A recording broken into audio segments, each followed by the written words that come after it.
You know, it's quite a trick to be able to spot the many different types of Allied and enemy planes. As the days go by, all of us should learn how to identify them. Terry and Pat Ryan are in the secret headquarters in the Sandsoon Hills, along with the Dragon Lady and her Chinese commandos.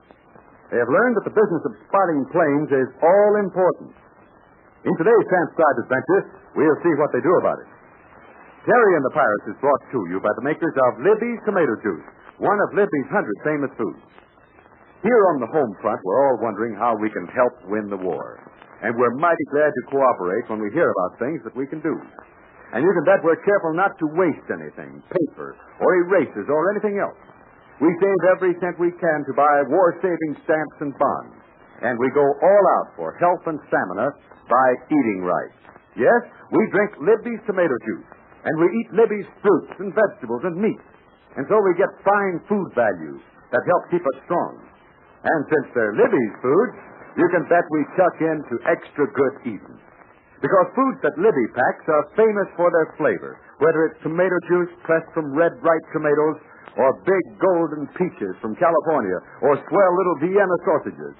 No matter what the food, if it's Libby's, it's extra good. And you can know its food values are excellent, too. Libby does everything possible to guard vitamins and minerals and other fine food values. I hope every one of you who enjoys Terry and the Pirates will ask your mother to get Libby's, L-I-B-B-Y-S, Libby's food. And now, Terry and the Pirates. Terry and Pat Ryan have arrived at the secret headquarters of the 1st Chinese Commando Group, where Pat Ryan is to take charge as their leader. The Dragon Lady is also there. Our daredevil friend, the flyer Jude Hennick, has also arrived, although he almost lost his life when the commandos fired on his plane.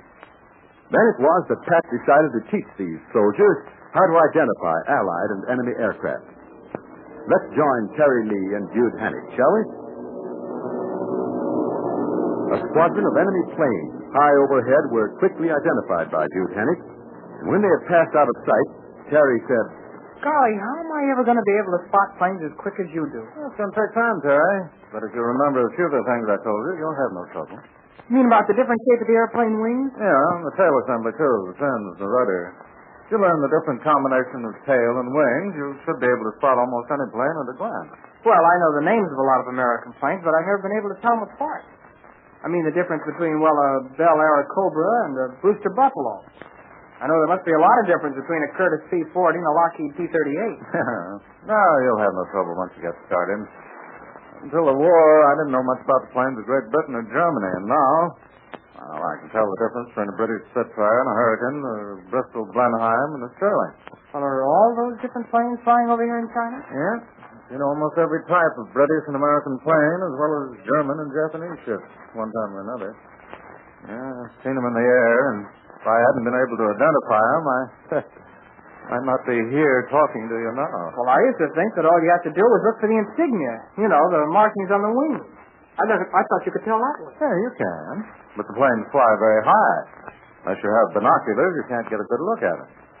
But you can tell by their appearance just what they are. Looks like a pretty hopeless job, dude. How am I going to teach this commando outfit to identify a plane? Well, like we said before, you can make some drawings and sort of give them a general idea. But they'd have no chance to practice. After all, this is a pretty lonesome spot, and how are they going to tell one plane from another until the plane flies overhead? Hey, fella, I'm no good at conducting a class in aircraft spotting. You ought to be able to work out some way to make it easy for every man to identify any plane he sees. Well, that's a big order, and I'm Terry, Joe. I got some good news for you. There's quite a few cooked up in the form of trouble. I've just been talking with the Dragon Lady. Oh? We've got a bit of a job to do. You mean the commandos are going to make their first raid on the invaders? No, not yet, Terry. We've got another little job first. We've got to check up on our own communication system. How do you mean? Well, the Dragon Lady has established outposts.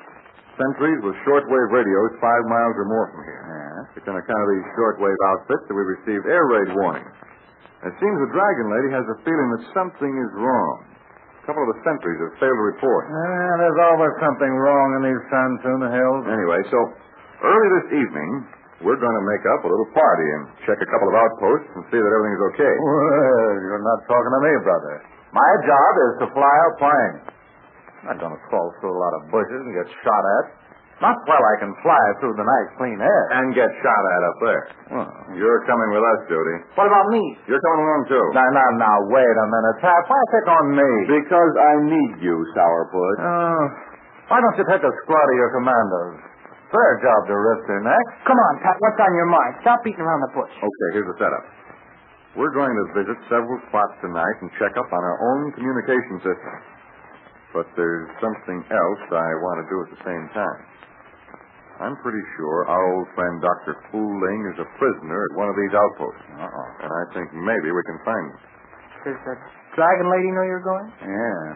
She knows you're going. She's not letting you visit any place here where you'll run into Dr. Ling. That's right.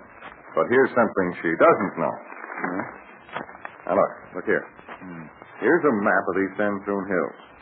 Now, here's the spot where we are. These little crosses out here, they're different commando outposts. And those straight lines, they show how the short-wave outfit at each outpost communicates to the spot where we are now. That's right. Hey, what makes you think Ling is at any one of these crosses? I don't know for sure. But here's one thing I do know. The Dragon Lady was very anxious for me not to visit two of these outposts. Now, these crosses with the circles around them are the only places she wants me to visit. What about the others?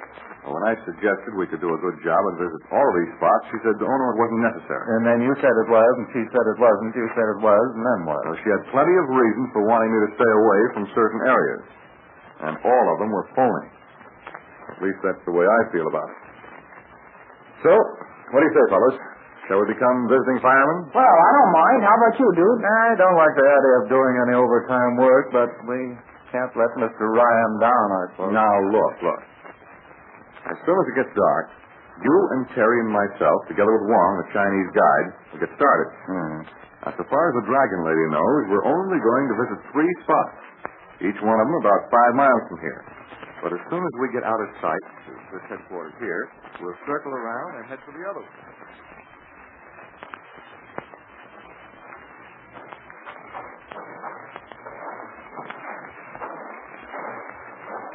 Hey, let's stop a minute.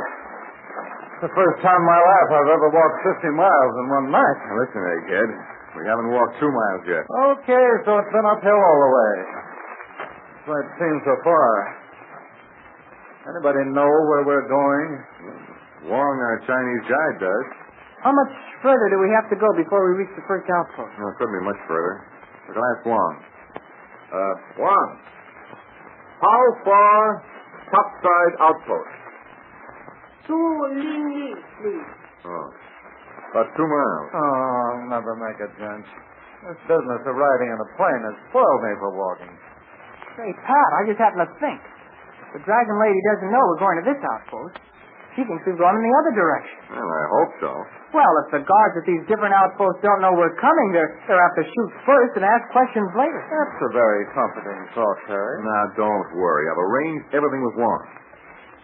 When we get near the place, why, he's going on ahead. Give the countersign, explain that we're coming along. I hope we have a bit of luck and find Dr. Ling at the first outpost. The rate you're going, we're going. We can't visit all the outposts tonight. Oh, come on. I know this healing toe method is very painful for a captain of the clouds, but get on your dogs and let's get started. I wouldn't mind if it was daylight. The guide's the only one who knows where we're going in this darkness. If he should make a mistake, then where would we be? Okay. And you're the life of the party, too. Please, push out, please. Wong wants us to get started. Now, pull yourself together, dude. Now, hand him his crutches, Terry. Follow me, Grandpa Hennick, and you'll soon wear diamonds. Well, I won't be on my feet, I'll bet you that.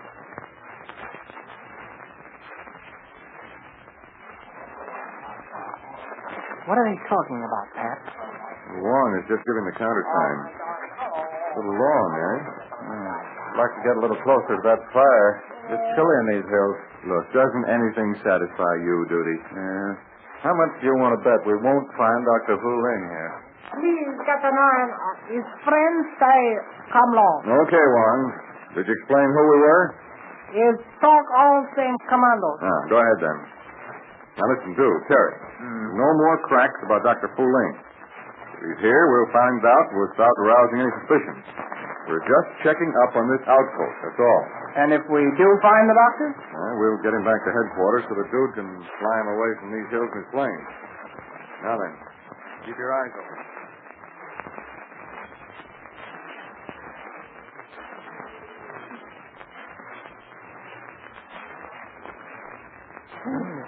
Lonesome out in these hills. Those are wolves howling, I hope. Yeah. Certainly invaders. Rats don't howl. Hey, it's mighty clever the way the fire is built among these rocks. Yeah. You can't see it and there's almost step on it. Hey. What's that? He's checking up on portable shortwave outfit. It's hidden in a shack down among those trees someplace. Funny how this modern war makes use of airplanes, radios, things like that. Here we are, miles from civilization, yet one or two soldiers with a hand-operated radio machine can broadcast from here to headquarters. No trouble at all. I wish somebody would invent a machine to help people identify airplanes. I think with all the modern devices, somebody would find an easy way to teach people to spot planes. You still worried about that? Well, I should think you'd be, too. For all do. They almost shot you down by making a mistake. We'll bring something up, Terry. Let's wait and see. Meanwhile, here comes Captain Ryan. Oh, where is he, Captain? I don't know. I don't think he has a commission. Hi, dude. Got a surprise for you. I know. You found me a new pair of feet. No. I found Dr. Fu Ling. What?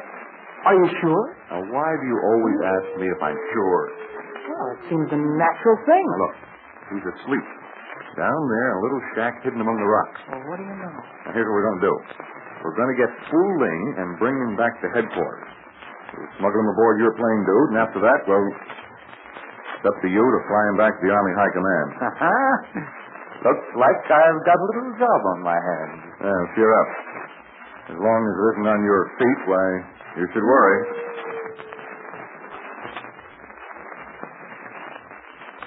The job of helping Dr. Fu Ling to get away from the Dragon Lady and the Sansoon Hills is going to be difficult. But you know how Pat Ryan is. He's made up his mind to rescue this man, and he's going to do it. Meanwhile, Terry is still looking for an easy way to teach the Chinese commandos how to spot airplanes. He'll find a way, I'm sure. And all of us will want to know just how he does it. I may be able to give you a tip on this in just a moment. Boys and girls, do ask your mother to get some Libby tomato juice. It's the refreshing, zippy, glorious tasting juice of red, ripe tomatoes. It's the drink that makes breakfast something to look forward to. It's a real pepper-upper for sipping in between meals. And it's a drink that's rich in vitamins. These days, everybody knows how important vitamins are. Well, Libby's tomato juice is rich in vitamins C and A, and also a good source of vitamins B1 and G. So drink Libby's tomato juice. Plenty of it. Remember, every dime or quarter you spend for United States war-saving stamps is spent for victory. So let's buy them regularly. Before you know it, you'll have enough stamps to exchange for a bond. Tomorrow's transcribed adventure takes us again to the headquarters of the Dragon Lady and her commando group. We'll be with Pat, Terry, and Jude Hennick when they attempt to fly Dr. Fu Ling away from headquarters, and that spells excitement. You can be sure of it. So join us tomorrow.